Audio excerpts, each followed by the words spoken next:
नमस्कार मैत्रिणींनो, मी Madhuri's cooking and लाईफस्टाईलमध्ये तुमच्या सगळ्यांचं खूप खूप स्वागत करते। तर मैत्रिणींनो, आज आपण मोदकाचा एक नवीन प्रकार बघणार आहोत आणि तो म्हणजे चॉकलेट मोदक कसे बनवायचे। अतिशय इझी रेसिपी आहे। लहान मुलांचा तर अगदी फेवरेट असा चॉकलेट मोदक असतो। मार्केटमध्ये देखील चॉकलेट मोदक भेटतोच, पण आज आपण हा चॉकलेट मोदक घरीच बनवणार आहोत। अतिशय झटपट होणारी रेसिपी आहे। चला तर मग रेसिपीला सुरुवात करूया। सर्वात आधी एका पॅन मध्ये मी 1 चमचा तूप घालून घेतलेला आहे। तूप घातल्याच्या नंतर याच्यामध्ये 1/4 कप आपण दूध ॲड करणार आहोत। इथे मी फुल क्रीम दूधचा वापर केलेला आहे। गॅसची फ्लेम मध्यमच ठेवलेली आहे। आता दूध घातल्याच्या नंतर आपण ह्याच्यामध्ये घालून घेणार आहोत मिल्क पावडर।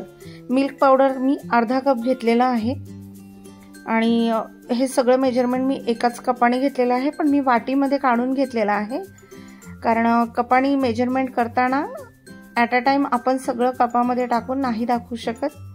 आता हे सगळं व्यवस्थित त्याच्यामध्ये छान मिक्स करून घ्यायचं आहे ह्या पद्धतीने, आणि याच्या गुठळ्या नाही झाल्या पाहिजे एवढं आपल्याला मिक्स करून घ्यायचं आहे। आता हे सगळं व्यवस्थित मिक्स करून घेतल्याच्या नंतर आपण पुढची प्रोसेस करणार आहोत।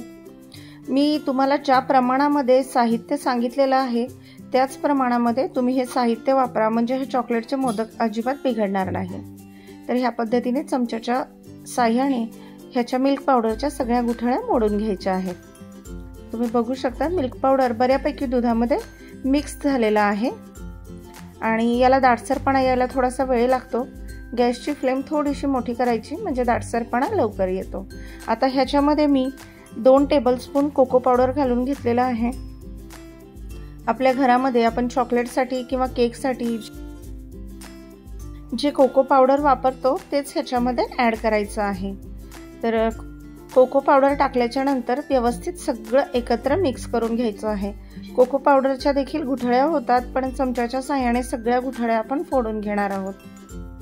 ह्या गुठळ्या फोडत असताना गॅसची फ्लेम आपल्याला मंदच ठेवायची आहे, नाहीतर हे जे मिश्रण आहे हे पॅनला चिटकू शकतं आणि त्याला करपट वास देखील लागू शकतो। त्यामुळे मंद आचेवरच आपण ह्या गुठळ्या फोडून घेणार आहोत। तर ह्या पद्धतीने चमच्याच्या साहाय्याने ह्या सगळ्या गुठळ्या फोडून घेतलेल्या आहे आणि हे जे सारण आहे हे सगळं मस्तपैकी आपण एकजीव करून घेत आहोत। तर तुम्ही बघू शकता ह्याला दाटसरपणा मस्त आलेला आहे। आता याला थोडासा ड्रायनेस येईपर्यंत आपण परतून घेणार आहोत। गॅसची फ्लेम आपण मंदच ठेवलेली आहे।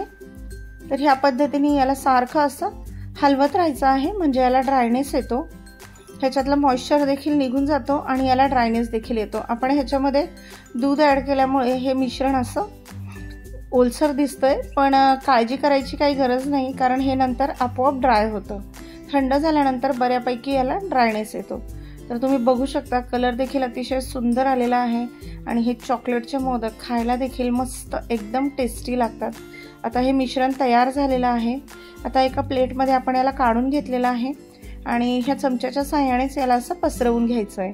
हे असं पसरवल्यामुळे काय होईल, मिश्रण लवकर थंड होईल आणि थोडासा अजून घट्टपणा येईल।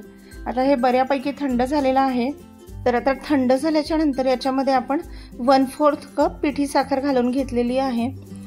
मोदक बनवताना आता जेव्हा आपण पिठी साखर ॲड करतोय, जोपर्यंत सगळं मिश्रण थंड होत नाही तोपर्यंत साखर अजिबात घालायची नाही, नाहीतर हे मिश्रण खूप पातळ होऊ शकतं आणि मग आपल्याला मोदक बनवता येणार नाही। त्यामुळे हे थंड झाल्याशिवाय साखर नाही ॲड करायची आहे। आता साखर ॲड केल्याच्या नंतर एका वाटीमध्ये मी नटेला आणि ड्रायफ्रूटचे काप घेतलेले आहे।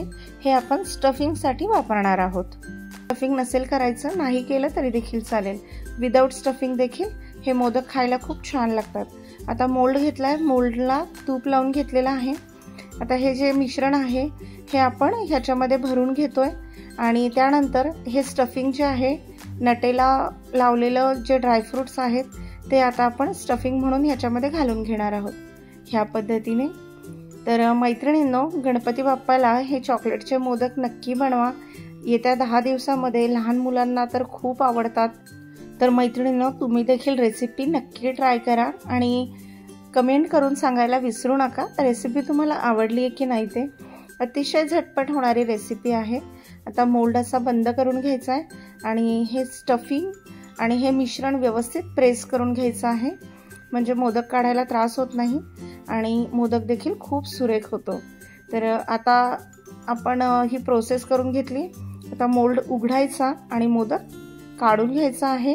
ह्याच पद्धतीने मी बाकीचे मोदक देखील बनवून घेणार आहे। तुम्ही बघू शकता अतिशय सुंदर असा मोदक झालेला आहे। मी तुम्हाला आता मोल्ड मधून काढल्यानंतर दाखवते।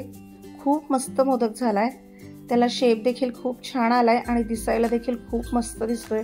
तुम्ही याच्यावर वेगवेगळे स्प्रिंकल्स असतात ते देखील गार्निशिंगसाठी टाकू शकता। आता ह्याच पद्धतीने मी तुम्हाला अजून एक मोदक बनवून दाखवते। सेम प्रोसेस करायची। हे जे मिश्रण आहे ते मोल्ड मध्ये भरून घ्यायचं आहे, ड्रायफ्रुट्स त्याच्यामध्ये ॲड करायचे आणि मोदक बनवून घ्यायचं आहे। तर मैत्रिणींनो, रेसिपी नक्की ट्राय करा आणि माझे व्हिडिओ जर तुम्हाला आवडत असतील तर चॅनलला लाईक, शेअर आणि सबस्क्राईब नक्की करा। आता हे जे एक्स्ट्राचं आपलं सारण आहे ते काढून घ्यायचं आहे आणि परत एकदा तुम्हाला मोदक काढून दाखवते मी। तुम्ही बघू शकता, फक्त हे व्यवस्थित प्रेस करायचं आणि फारच जर तुम्हाला मिश्रण थोडंसं पातळ वाटलं तर तुम्ही फ्रीजमध्ये सेट करण्यासाठी ठेवू शकता। हे तूप लावल्यामुळे याला जास्त चकाकी आलेली आहे, नाहीतर मिश्रणाची जी कन्सिस्टन्सी आहे ती अगदी प्रॉपर आहे।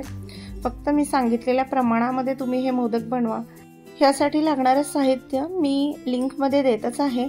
तर मैत्रिणींनो, व्हिडिओ कसा वाटला ते कमेंट करून सांगा। तुम्हाला आणखी कुठल्या प्रकारचा मोदक बघायला आवडेल हे देखील कमेंट करून सांगू शकता। याआधी देखील आपण मोदकाचे वेगळे प्रकार चॅनलवर टाकलेले आहेत, ते देखील व्हिडिओ तुम्ही बघू शकता। भेटूया अशाच एका नवीन रेसिपीमध्ये। तोपर्यंत खूप खूप खूप धन्यवाद।